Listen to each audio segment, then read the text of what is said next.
चलिए नमस्कार प्यारे साथियों, कैसे हैं आप लोग। उम्मीद है शानदार, जिंदाबाद, जबरदस्त होंगे और बहुत ही बेहतरीन तरीके से अपनी तैयारी में लगे होंगे। तो जल्दी से एक बार क्लास के साथ जुड़ जाएं ताकि आज की इस कक्षा की हम विधिवत रूप से शुरुआत कर सके। जैसा कि आप सभी जानते हैं, इस थंबनेल पर और आपकी जो क्लास शेड्यूलिंग हुई है उसके अंतर्गत आप देख सकते हैं कि मैं आपको इकोनॉमिक्स पढ़ाने वाला हूं और आज हमारी जो क्लास है वो परिचय की क्लास होने वाली है ना। इसके अंतर्गत मैं आपको बेसिक सी बातें बताऊंगा कि इकोनॉमिक्स क्या होता है, इकोनॉमिक्स के बारे में क्या क्या चीजें पढ़ी जा सकती है, देखी जा सकती है और कहां कहां से आपकी एग्जाम में सवाल आपको देखने को मिल सकते हैं। तो एक बार जल्दी से आप लोग सभी लोग जुड़ जाएं और हम इस कक्षा की शुरुआत कर सकते हैं फिर, है ना। मैं यहां पर देख पा रहा हूं मेरे साथ में तमाम साथी जुड़े हुए हैं और अगर मैं एक आध नाम लेना चाहूं तो गोलू, दीपिका, मोहित पाल, विभा, मिथिलेश, काजल, करण, सचिन, स्वाति, है ना, गौरव, विनीत, शशि, स्वाति, मीनाक्षी, तमाम साथी हमारे साथ जुड़े हुए हैं। मैं धीरे धीरे सबके नाम लेने की कोशिश करूंगा, लेकिन है ना मेरी भी एक सीमा है। तो सीमा तो खैर हैदर की है, लेकिन ठीक है है ना, बहुत बढ़िया बहुत बढ़िया। चलिए मैं आप सभी से बातचीत करूंगा, चिंता मत करो आप, है ना, आराम से होले होले। पर पहले मैं आपको अपना परिचय तो दे दूं कि मैं हूं कौन और किस गोले से आया हूं और मैं क्यों आया हूं ये सब बताना पड़ेगा ना। देखो सबसे पहले तो मैं आपको ये बताना चाहूंगा कि ये क्लास जो होने वाली है वो यूपीएसआई के लिए भी होने वाली है और यूपी पुलिस के लिए भी होने वाली है। तो विनायक 2.0 बैच मेरे जीवन का सबसे पहला ऑनलाइन बैच था, विनायक बैच। मां कसम मैंने बहुत मेहनत की थी, लेकिन पहला प्रयास वास्तव में जबरदस्त होता है, वैसे ही वो बैच भी जबरदस्त रहा। और विनायक बैच में मैंने पहली बार आपको पढ़ाया था, मुझे अच्छा लगा पढ़ा के। फिर एक बैच लेकर के आए थे यूपी पुलिस के लिए मेरे साथियों, वर्दी बैच और ये सब पता नहीं कौन कौन से बैच थे, है ना। एक बैच अभी आया है आपका दीवानजी बैच। इस दीवानजी बैच में भी इकोनॉमिक्स में ही पढ़ाऊंगा और आज की जो आपकी क्लास होने वाली है वो इंट्रोडक्शन को लेकर के होने वाली है। तो मैं इंट्रोडक्शन दरअसल आपको पढ़ाऊंगा कि क्या चीज है इंट्रोडक्शन, कैसे होता है, कैसे हमें पढ़ना है, कैसे चीजों को समझना है, कैसे देखना है, वो सब चीजें, है ना। तो सबसे पहले मैं कक्षा की शुरुआत करने से पहले मैं आप लोगों को मेरा परिचय करवा देता हूं। मेरा नाम विनय कुमार है और मैं मध्य प्रदेश के उज्जैन का रहने वाला हूं, महाकाल की नगरी का रहने वाला हूं और मैं आप लोगों को इकोनॉमिक्स पढ़ाऊंगा। आप मेरे साथ इकोनॉमिक्स पढ़ेंगे, मैं जीरो से लेकर के पढ़ाऊंगा और हीरो तक आपको बनाऊंगा। तो चिंता मत करिएगा, अगर आपको आज तक इकोनॉमिक्स समझ में नहीं आया है तो मैं आपके साथ हूं, मैं आपको साथ लेकर के चलूंगा, मैं आपको साथ हाथ पकड़ के आपका चलूंगा और आपके एग्जाम में जहां जहां से भी सवाल आए हुए हैं उन सभी सवालों को भी मैं शामिल करूंगा कि कौन कौन से सवाल आपके एग्जाम में आए हुए, किस तरीके से पूछे गए, इनका क्या आंसर हो सकता है और कैसे हमें पढ़ना है। तो आप मेरे साथ लगभग 30-32 क्लास का यह सफर पूरा करोगे और मैं जीरो से लगा करके बहुत गहराई तक भी जाऊंगा और आपको डुबकी लगाता हुआ इकोनॉमिक्स को आसान बनाता हुआ चीजों को समझाने की कोशिश करूंगा। ठीक है, तो आइए बिना किसी देरी के अब हम इसकी शुरुआत कर लेते हैं। चलिए आज इंट्रोडक्टरी क्लास है, मैं सबसे पहले सिलेबस की चर्चा करता हूं कि सिलेबस में हम लोग क्या क्या पढ़ने वाले हैं। आप मेरे साथ में नोट्स बना सकते हैं, कोई दिक्कत वाली बात नहीं है, लेकिन जब मैं कोई चीज समझाऊं तो प्लीज आप ध्यान रखना कि आप पूरा का पूरा फोकस मेरी तरफ कर दे, तब पेन पेपर सब नीचे रख देना। तो मैं पाठ्यक्रम या सिलेबस के बारे में बातचीत करता हूं कि इस पाठ्यक्रम में, इस सिलेबस में हमें क्या क्या ध्यान रखना है, किन किन चीजों के बारे में बेसिकली हमें पढ़ना है। मैं आपको ये बताना चाह रहा हूं कि पढ़ना हमें क्या क्या, पहले हमें ये पता होना चाहिए कि हमें पढ़ना क्या है, सिलेबस क्या है हमारा। तो यूपी पुलिस और यूपीएसआई में ज्यादा अंतर नहीं है। हाँ ये जरूर है कि यूपीएसआई का लेवल यूपी पुलिस से ज्यादा है, ज्यादा किस सेंस में, थोड़ा गहराई में जाने के सेंस में। पर चूंकि ये दोनों के लिए कंबाइंड क्लास है तो आप चिंता मत करिएगा, मैं आप लोगों के लिए उसी स्तर यूपीएसआई के स्तर का ही पढ़ाऊंगा ताकि यूपी पुलिस का भी काम हो जाए और दोनों आप अच्छे से पूर्ति कर सकें। ठीक है, तो सबसे पहले तो मैं आपको क्या क्या पढ़ाने वाला हूं, कैसे पढ़ाने वाला हूं, आप आज की क्लास में मुझे केवल जान लो। जो लोग नए हैं, जो लोग मुझे नहीं जानते, वो मुझे समझो आज की क्लास में कि मैं कैसे पढ़ाता हूं, मैं कैसे चीजों को कंप्लीट करवाता हूं। मैं लिखवा लिखवा के ही पढ़ाऊंगा, हाथ से ही पढ़ाऊंगा, पीडीएफ का उपयोग न के बराबर करूंगा, जहां जरूरी होगा वहीं करूंगा। ठीक है, तो सिलेबस में सबसे पहला पार्ट जो कि आज का हमारा पार्ट है भी सही, और वो रहेगा इंट्रोडक्शन। इंट्रोडक्शन का मतलब होता है परिचय। इंट्रोडक्शन का मतलब क्या होता है, परिचय। तो मैं इंट्रोडक्शन वाले चीजों को यहां पर डिस्कशन करते हुए चलूंगा। तो आज की जो क्लास है वो हमारी परिचय की क्लास होगी और इसमें परिचय दरअसल मेरा और आपका होगा, परिचय इस विषय का होगा। इस सब्जेक्ट का भी इंट्रोडक्शन होना चाहिए ना, हमें पता होना चाहिए कि जो सब्जेक्ट हम पढ़ रहे हैं वो कैसा सब्जेक्ट है ना, उस सब्जेक्ट में क्या क्या चीजें हमें पढ़ना है, वो सब बातें। तो इंट्रोडक्शन का मतलब ये होता है, तो इंट्रोडक्शन मैं आपको कराने वाला हूं। तो आज की पूरी क्लास इंट्रोडक्शन को ही समर्पित रहेगी और मैं उम्मीद करता हूं कि आपको मजा आएगा ये क्लास करते हुए। मैं आपको बिल्कुल भी बोर नहीं होने दूंगा, इस बात की मैं श्योरिटी रखता हूं। इंट्रोडक्शन हमें करना है, इसके अलावा फिर हम क्या पढ़ेंगे, तो इंट्रोडक्शन के अलावा हम पढ़ेंगे मेरे साथियों आर्थिक क्षेत्र, सेक्टर ऑफ इकोनॉमिक्स। आर्थिक क्षेत्र, इकोनॉमिक सेक्टर भी आप इसे कह सकते हैं, क्या बोल सकते हैं, इकोनॉमिक सेक्टर, इकोनॉमिक सेक्टर। तो सेक्टर ऑफ इकोनॉमिक्स के बारे में हम पढ़ेंगे, आर्थिक क्षेत्र क्या होते हैं, उनके बारे में क्या क्या बातें हैं, उसके बारे में हम पढ़ेंगे। फिर जब ये आर्थिक क्षेत्र हमारे कंप्लीट हो जाएंगे तब हम अर्थव्यवस्था के प्रकारों के बारे में पढ़ेंगे। अर्थव्यवस्था के प्रकार, टाइप्स ऑफ इकोनॉमिक, अर्थव्यवस्था के प्रकार, सब लोग लिखते चलेंगे, अर्थव्यवस्था के प्रकार। तो इकोनॉमी कितने टाइप्स की होती है, आपने सुना होगा, open economy, closed economy, mixed economy, developing economy, developed economy, है ना, अंडर डेवलप्ड इकोनॉमी, ऐसे सवाल आपने देखे होंगे ना। तो टाइप्स ऑफ इकोनॉमी के नाम से आप इसे जानते हैं, टाइप्स ऑफ इकोनॉमी के बारे में हम पढ़ेंगे। ओके, अर्थव्यवस्था के प्रकार, ये तो भाई हमें पढ़ना ही पढ़ना है। फिर हम पढ़ेंगे मेरे साथियों मुद्रा के बाजार या मुद्रा के बारे में। मुद्रा का मतलब होता है मनी, मनी। और मुद्रा में हम बहुत सारी चीजों को देखेंगे, जैसे 1 रुपये का नोट किसके द्वारा जारी किया जाता है, कौन कौन से नोट के ऊपर किस किस की आकृति होती है ना, उनका शेप क्या होता है, साइज क्या होता है, कहां पर वो मुद्रा प्रिंट की जाती है, सिक्के कहां पर ढाले जाते हैं, कॉइन मिंट्स कहां कहां हैं, है ना, कितनी भाषाएं हैं, ये सब बातें हम लोग यहां पर करने की कोशिश करेंगे। तो मुद्रा यानी कि मनी वाला टॉपिक हम यहां पर पढ़ेंगे। मुद्रा में बहुत सारे टॉपिक आएंगे, और मुद्रा जब हम पढ़ेंगे तो मेरे साथियों हम एक और चीज पढ़ेंगे, और वो पढ़ेंगे विमुद्रीकरण। यहां से यूपी पुलिस में बहुत सारे सवाल आए हैं। विमुद्रीकरण का मतलब होता है नोटबंदी। क्या बोलते हैं इसे? नोटबंदी। और इसको हम अंग्रेजी में बोलते हैं डीमोनिटाइजेशन। क्या बोल देते हैं इसे? डीमोनिटाइजेशन। तो डीमोनिटाइजेशन के बारे में भी हम यहां पर पढ़ेंगे, ये विमुद्रीकरण क्या होता है।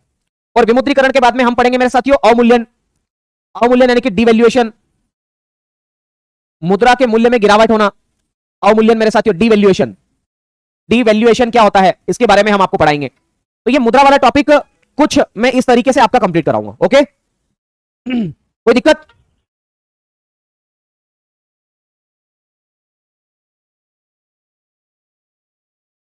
है ना। तो हम अवमूल्यन के बारे में हम पढ़ेंगे। किसके बारे में पढ़ेंगे? अवमूल्यन के बारे में।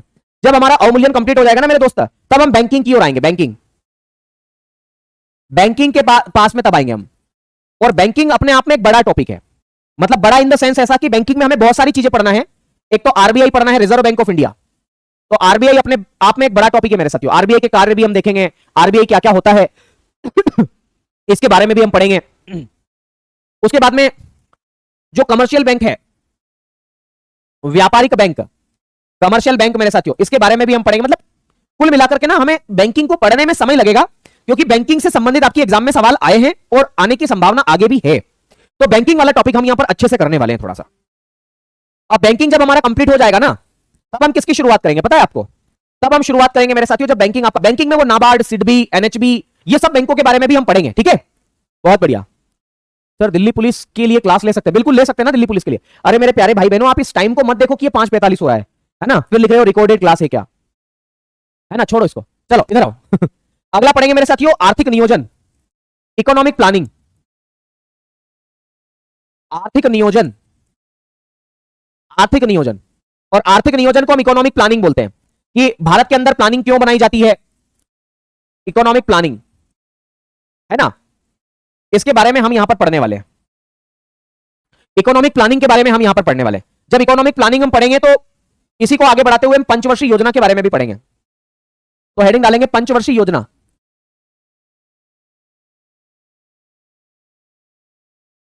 और पंचवर्षीय योजना का मतलब होता है 5 ईयर प्लान।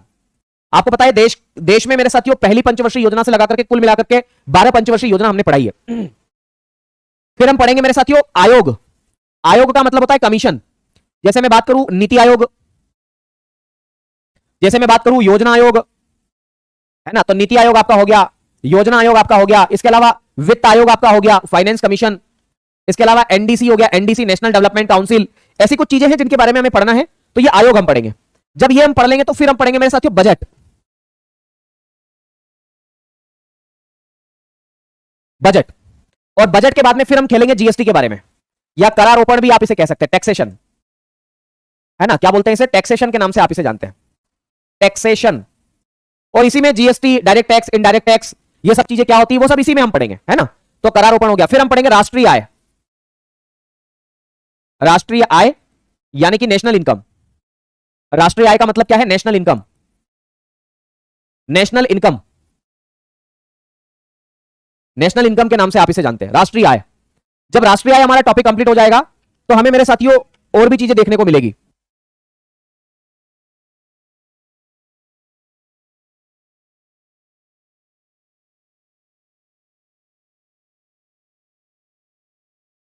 अगला याद रखना, राष्ट्रीय आय वाला पढ़ लेंगे। उसके बाद में हम पढ़ेंगे पूंजी बाजार।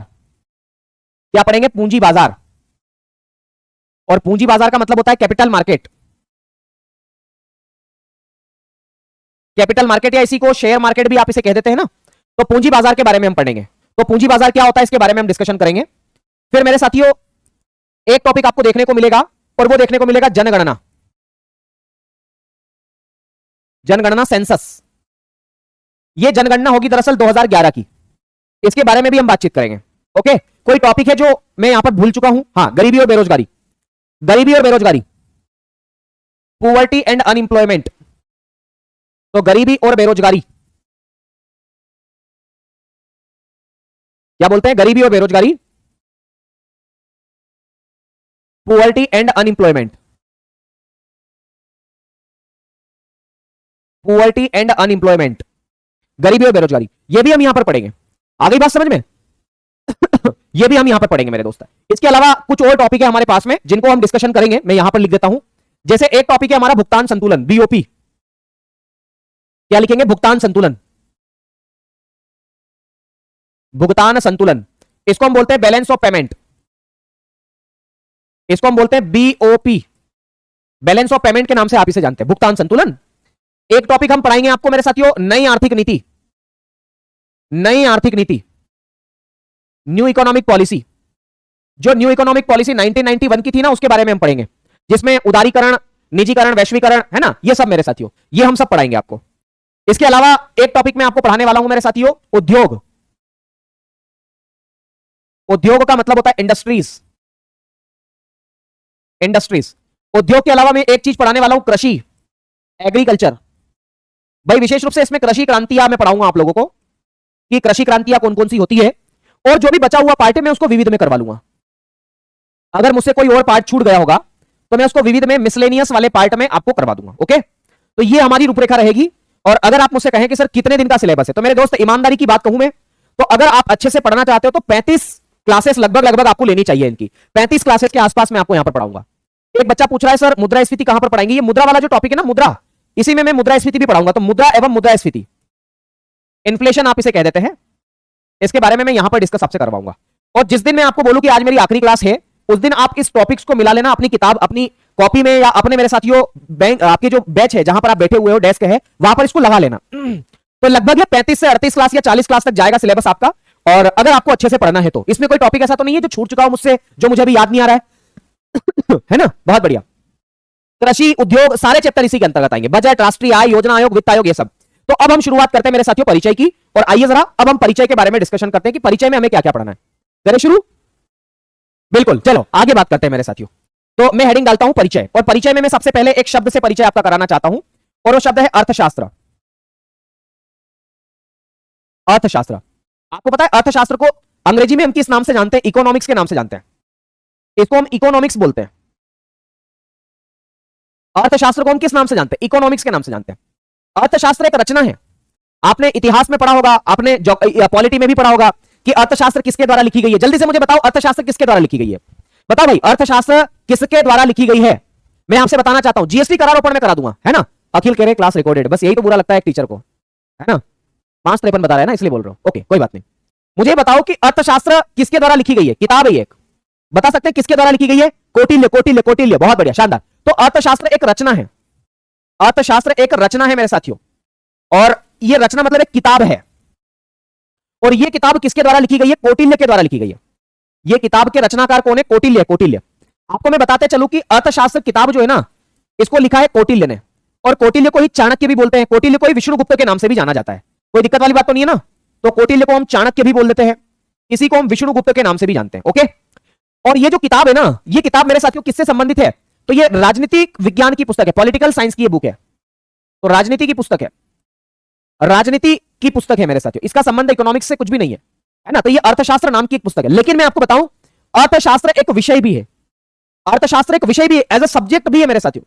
अर्थशास्त्र एक विषय भी है। अगर किसी ने, जैसे आप लोग विषय लेते हैं ना 11th 12th में, आर्ट्स, कॉमर्स, या फिर मेरे दोस्त मैथ्स ले लेते हैं, बहुत सारे लोग बायो ले लेते हैं, है ना। तो एज अ सब्जेक्ट मेरे साथियों इकोनॉमिक्स एज अ सब्जेक्ट भी है। अगर आपने आर्ट विषय लिया होगा तो आपको यह विषय पढ़ने को मिला होगा, सब्जेक्ट।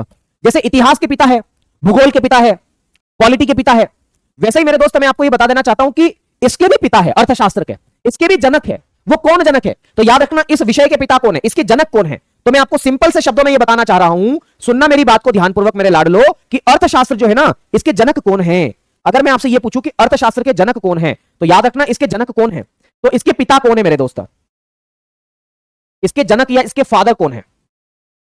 तो अर्थशास्त्र इस पुस्तक के जो जनक है उनका नाम है मेरे साथियों एडम स्मिथ। क्या नाम है उनका? एडम स्मिथ नाम है। तो इसके जो जनक है ना, उनका नाम क्या है? एडम स्मिथ नाम है, एडम स्मिथ। तो अगर आपसे यह सवाल पूछा जाए कि who is the father of economics, तो याद रखना एडम स्मिथ फादर है इकोनॉमिक्स के। एडम स्मिथ ये कहां के रहने वाले हैं? एडम स्मिथ तो मेरे दोस्त मैं आपको बताना चाहूंगा ये स्कॉटलैंड के रहने वाले हैं।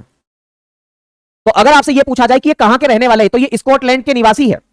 कहां के रहने वाले? ये स्कॉटलैंड के निवासी है, स्कॉटलैंड निवासी है मेरे दोस्त, ये स्कॉटलैंड के ये निवासी है, याद रखना है। और इनकी एक पुस्तक भी है मेरे साथियों जो 1776 में पब्लिश हुई थी, और उस पुस्तक का नाम क्या है पता है? Wealth of Nations.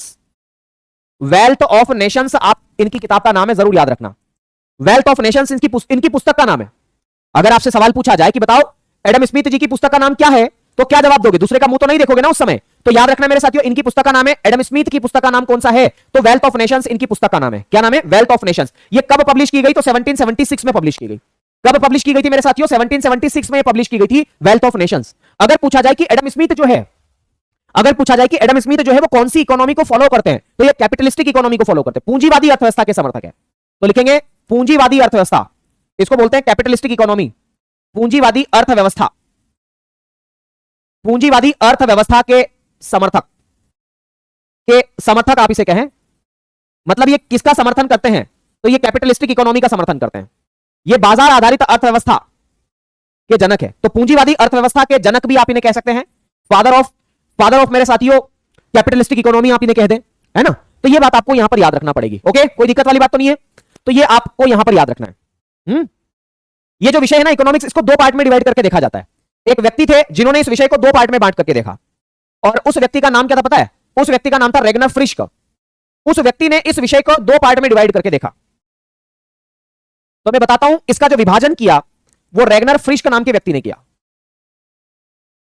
क्या नाम है? रेगनर फ्रिश्क। तो रेगनर फ्रिश्क नाम के व्यक्ति के द्वारा इसका विभाजन किया गया मेरे साथ। क्या किया गया? इसका विभाजन किया गया। तो रेगनर फ्रिश्क नाम के व्यक्ति के द्वारा इसका क्या किया गया? विभाजन किया गया।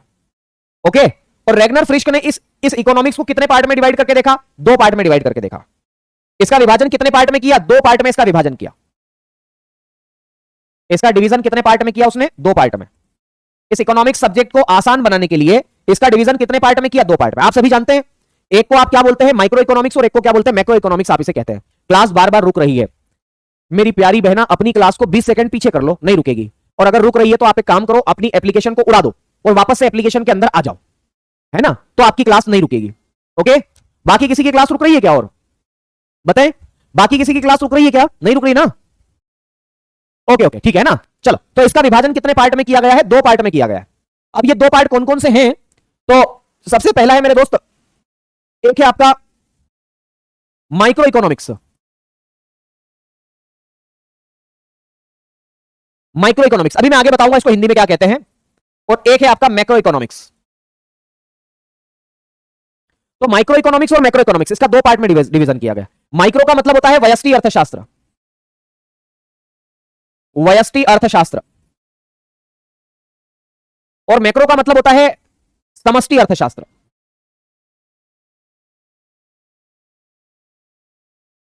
चलो मुझे बताओ किस व्यक्ति ने विभाजन किया है? रेगनर फ्रिश्क नाम के व्यक्ति ने विभाजन किया, माइक्रो और मैक्रो। ओके, किसके द्वारा विभाजन किया गया ये? तो रेगनर फ्रिश्क ने विभाजन किया माइक्रो और मैक्रो में। ओके, किसने किया? तो रेगनर फ्रिश्क ने यह विभाजन किया है माइक्रो और मैक्रो में। कोई दिक्कत? बोले सर नहीं, होना भी नहीं चाहिए क्योंकि बहुत ही आसान है। ओके, चलो जल्दी से एक बार इसका रिवीजन करेंगे, है ना। जल्दी से जितना मैंने अभी पढ़ाया उतना रिवीजन करें। 1 मिनट, है ना, मुझे 25 सेकंड दे दे केवल, मैं पानी पी लूं बस केवल, क्योंकि जल ही जीवन है।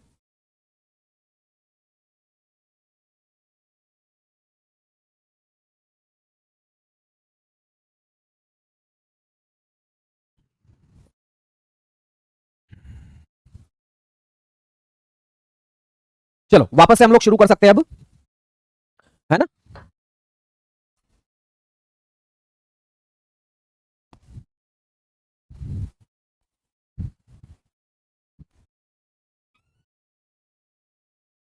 चलो भाई, तो अब हमें यह देखना है कि माइक्रो इकोनॉमिक्स क्या है और मैक्रो इकोनॉमिक्स क्या है। आपके एग्जाम में यहां तक सवाल पूछे गए हैं कि नहीं पूछे गए, इसके बारे में भी मैं डिस्कशन करूंगा। बेटा मैं फास्ट नहीं पढ़ा सकता, मेरी यही स्पीड है, सॉरी फॉर दैट, इसके लिए मैं क्षमा चाहूंगा, है ना। आपको फास्ट पढ़ना है, रिकॉर्डेड क्लास देख लो, आप 2 की स्पीड से दौड़ा दो, मेरे को कोई दिक्कत नहीं है, पर मेरी स्पीड ही है। चलो सबसे पहले मैं एक तरफ लिखूंगा मेरे दोस्त माइक्रो इकोनॉमिक्स।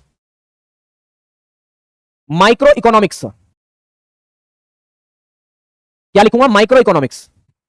एक तरफ मैंने क्या लिखा? माइक्रो इकोनॉमिक्स लिखा। और माइक्रो इकोनॉमिक्स का मतलब क्या होता है? व्यष्टि अर्थशास्त्र।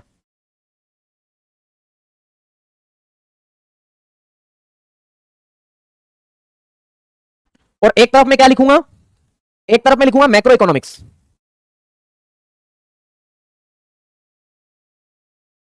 मैक्रो इकोनॉमिक्स, और इसको हम लिखेंगे समष्टि अर्थशास्त्र। किस नाम से जानेंगे आप इसे? समष्टि अर्थशास्त्र के नाम से आप इसे जानेंगे।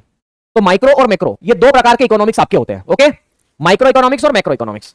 आइए जरा इन दोनों के बारे में हम थोड़ी थोड़ी चर्चा कर लेते हैं कि माइक्रो और मैक्रो क्या होता है। आपको पता होना चाहिए कि माइक्रो और मैक्रो कौन है। सबसे पहली बात तो मैं आपको यह बताना चाहता हूं इन दोनों के जनकों के बारे में। जनक का मतलब समझते हैं? फादर। कि माइक्रो इकोनॉमिक्स के फादर कौन है और मैक्रो इकोनॉमिक्स के फादर कौन है, यह आपको पता होना चाहिए कि माइक्रो के फादर कौन है और मैक्रो के फादर कौन है। आप बता सकते हैं माइक्रो के फादर कौन है? जल्दी से बताएं। अगर आप मुझे बता सकते हैं कि माइक्रो के फादर कौन है, बताएं भैया।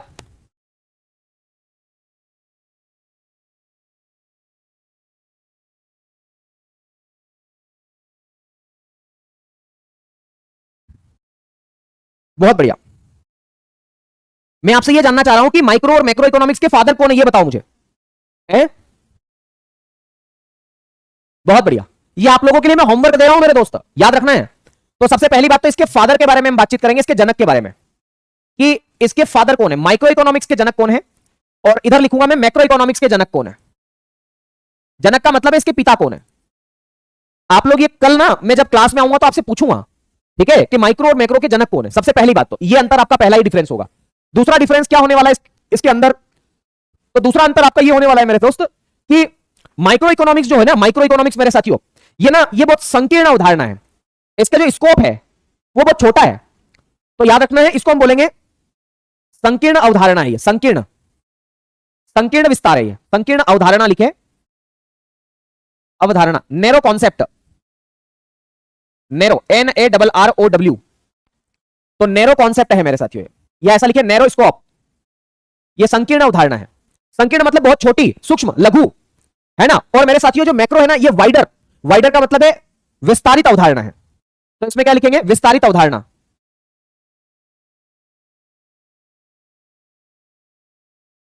विस्तारित अवधारणा। और इसको हम लोग क्या बोल सकते हैं? तो इसको हम बोल सकते हैं ब्रॉड। ब्रॉड भी लिख सकते हैं या वाइडर लिखिए। वाइडर, वाइडर शब्द ज्यादा जरूरी है। मतलब वाइडर शब्द का प्रयोग अगर किया जाएगा तो वो ज्यादा मुझे सही लगता है। तो अगर आपसे ये पूछा जाए कि किस किस अर्थशास्त्र का मतलब जो होता है वो वाइडर है, या कौन सा अर्थशास्त्र वाइडर है, व्यापक है, व्यापक भी आप इसे बोल सकते हैं। तो मेरे साथियों समष्टि अर्थशास्त्र एक व्यापक अवधारणा है। ये बात मैं आपको बताना चाह रहा हूं। ओके, ये बात मैं आपको यहां पर बताना चाह रहा हूं। कोई दिक्कत इसमें किसी को? बताओ एक बार, बताओ इसमें कोई दिक्कत है? नहीं ना? बढ़े आगे, कोई दिक्कत वाली बात तो नहीं है ना? बहुत बढ़िया, शानदार।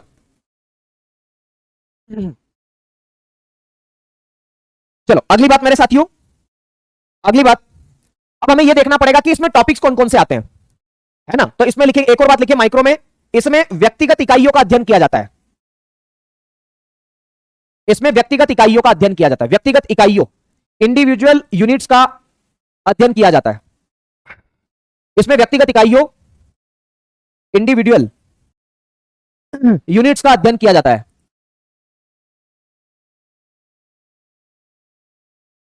इसमें व्यक्तिगत इकाइयों का अध्ययन किया जाता है। किसमें? इसमें।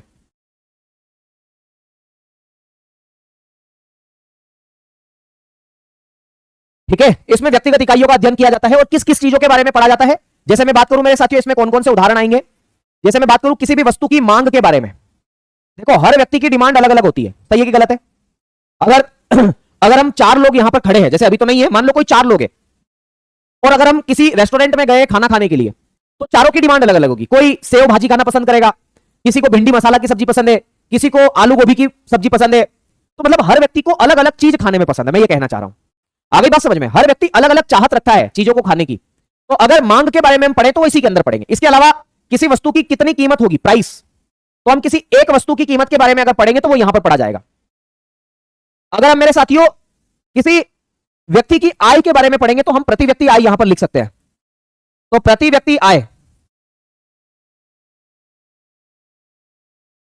तो प्रति व्यक्ति आय के बारे में भी हम यहां पर पढ़ेंगे। ठीक है, हम किसी वस्तु के सप्लाई के बारे में पढ़ेंगे कि किसी वस्तु की सप्लाई कितनी है, तो आपूर्ति के बारे में भी अध्ययन इसी में किया जाएगा। आपूर्ति का मतलब होता है सप्लाई। किसी वस्तु की उत्पादन के बारे में भी यहीं पर पढ़ा जाएगा, उत्पादन, प्रोडक्शन। किसी वस्तु, एक वस्तु को बनाने में कितनी लागत आएगी उसके बारे में भी इसी में पढ़ा जाएगा। लागत का मतलब होता है कॉस्ट। तो ये सारे के सारे इसके विषय हैं जो कि माइक्रो इकोनॉमिक्स में पढ़े जाते हैं। आ गई बात समझ में? इनको माइक्रो इकोनॉमिक्स में पढ़ा जाता है। इनको काय में पढ़ा जाता है? माइक्रो इकोनॉमिक्स में पढ़ा जाएगा, है ना? कोई दिक्कत? इनको माइक्रो इकोनॉमिक्स में पढ़ा जाएगा, ठीक है? तो ये बात आपको यहां पर याद रखने की आवश्यकता है। अब मैक्रो इकोनॉमिक्स में क्या होता है? तो लिखेंगे इसमें समग्र इकाइयों का अध्ययन किया जाता है। लिखेंगे इसमें समग्र इकाइयों का अध्ययन, एग्रीगेट यूनिट, एग्रीगेट यूनिट का अध्ययन किया जाता है। इसमें एग्रीगेट यूनिट का अध्ययन किया जाता है। ओके, दूसरी बात मैं आपको बता दूं इसमें कौन कौन से उदाहरण आने वाले हैं। तो इसके अंदर उदाहरण आने वाले मेरे साथियों राष्ट्रीय आय। तो राष्ट्रीय आय वाला जो टॉपिक है ना आपका, वो इसी का टॉपिक है दरअसल। और राष्ट्रीय आय का मतलब होता है नेशनल इनकम। ओके, अगर हम पूरे देश में गरीबी के बारे में बातचीत करेंगे तो वो भी हम इसी में पढ़ेंगे। तो हम लिखेंगे समग्र गरीबी के बारे में। किसके बारे में? समग्र गरीबी के बारे में। तो हम लिखेंगे मेरे साथियों गरीबी। और गरीबी का मतलब क्या होता है? पुअर्टी, सभी लोगों की गरीबी के बारे में। अगर बेरोजगारी के बारे में हम अध्ययन करेंगे तो इसी में पढ़ेंगे, बेरोजगारी, अनएम्प्लॉयमेंट, अनएम्प्लॉयमेंट, अनएम्प्लॉयमेंट, समग्र गरीबी के बारे में। समग्र मांग के बारे में हम इसमें पढ़ेंगे, एग्रीगेट डिमांड, क्या बोलते हैं? समग्र मांग, समग्र मांग, एग्रीगेट डिमांड, एडी में लिख देता हूं, एडी। इसके अलावा अगर मैं बात करूं रोजगार के बारे में, भाई एक व्यक्ति को तो रोजगार मिलेगा नहीं, सभी लोगों को, तो एम्प्लॉयमेंट के बारे में भी हम इसी में पढ़ेंगे। मेरे दोस्त मेरी तबियत ठीक नहीं है ना, थोड़ा सा आपको दुविधा का सामना करना पड़ सकता है शायद, लेकिन मैं समझ रहा हूं कि आप मेरी व्यक्तिगत समस्याओं को ध्यान रखेंगे, है ना, मतलब मेरी प्रॉब्लम को समझेंगे। तो इन सब चीजों का अध्ययन इसमें किया जाता है। आ गई बात समझ में? इन सब चीजों का अध्ययन इसके अंदर किया जाता है, ये मैंने आपको यहां पर बताने की कोशिश की है। ओके, तो बात समझ में आ गई ना? ये परिचय के बारे में मैंने इतना आपको बताने की कोशिश की है। अब मेरे दोस्त मैंने आपको बताया, तो परिचय हो गया, इससे आपको थोड़ा थोड़ा अंदाज लगेगा कि मैं किस तरीके से आपको पढ़ाऊंगा। ये कुछ बेसिक सा इंट्रोडक्शन था। अब हम आर्थिक क्षेत्र की बात करेंगे, सेक्टर्स ऑफ इकोनॉमी, और आपकी एग्जाम में जहां जहां से सवाल आए हैं वो उन सवालों को मैं यहां पर शामिल करने की भी कोशिश करूंगा। तो आर्थिक क्षेत्रों के बारे में हम बातचीत करने वाले हैं। आर्थिक क्षेत्र, आर्थिक क्षेत्र, और इनको हम बोलेंगे सेक्टर्स ऑफ इकोनॉमी या sector of economy, sector of economy, sector of economy, आर्थिक क्षेत्र।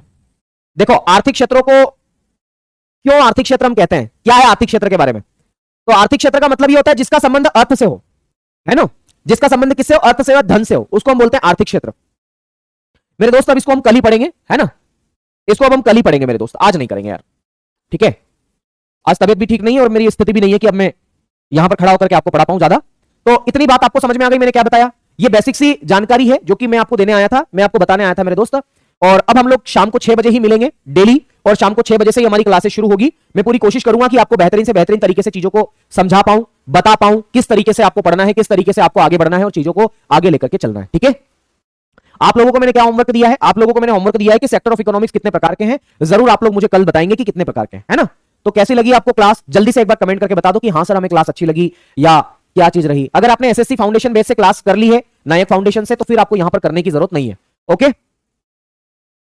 बहुत बढ़िया, चलिए, बहुत बढ़िया, बहुत बढ़िया, चलिए, शानदार मेरे दोस्त। अगर अच्छी लगी है तो एक रेड कलर का हार्ट भेज दो मुझे कि हाँ सर अच्छी लगी, मुझे भी पता चल जाएगा, है ना? जय हिंद सभी को, जय Hind, thank you, thank you, thank you so much. Okay, thank you, thank you, thank you. Okay भाई, थैंक यू सो मच, बहुत बढ़िया, बहुत बढ़िया, नाइस नाइस नाइस नाइस, ठीक है। मुझे आप लोगों के कमेंट्स ही मोटिवेट करते हैं। टेलीग्राम ग्रुप में मैं आज एक्टिव हो भी जाऊंगा, तो मुझे पता भी चल जाएगा कि किस किस तरीके से चीजों को आप लोगों को डाउट आ रहे हैं, तो वहां पर आप मुझे मेंशन करके चीजों से पूछ भी सकते हैं, है ना? आज मेरा स्वास्थ्य गड़बड़ है, मैं लगातार अभी 1 बजे से क्लास ले रहा हूं और अभी 7 बजने वाले हैं लगभग लगभग, है ना? तो मेरी प्रॉब्लम को आप समझेंगे ऐसा मैं समझ रहा हूं। ओके ओके, शुक्रिया दोस्त, आप सभी का बहुत बहुत। मिलते हैं आपसे कल शाम को 6 बजे, तब तक के लिए नमस्कार, शुक्रिया, जय महाकाल। बाबा महाकाल से यही प्रार्थना करूंगा कि आप लोग जल्दी से जल्दी सफल हों और एक नए मुकाम, नए स्तर तक पहुंचने की कोशिश करें। चलिए, शुक्रिया, धन्यवाद।